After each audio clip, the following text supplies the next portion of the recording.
నేనంటే నీకు ఇష్టం అనుకున్నా, ప్రాణం అనుకున్నా, ప్రపంచం అనుకున్నా, కానీ చెప్పుకోలేనంత ద్వేషాన్ని, చూపించలేనంత కోపాన్ని మనసులో దాచుకొని పైకి ప్రేమని నటించావని తెలుసుకోలేకపోయాను.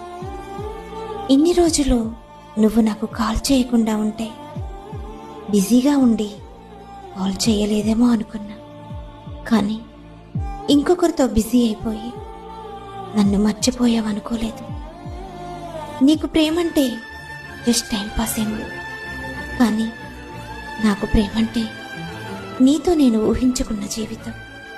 నీకు నేను ఆడుకోవడానికి ఒక వస్తువునేమో, కానీ నాకు నువ్వు నా ప్రాణానివి. ఇకపై నువ్వు లేని నా జీవితం ఎలా ఉంటుందో తెలుసా? ప్రాణం లేని దేహంలా,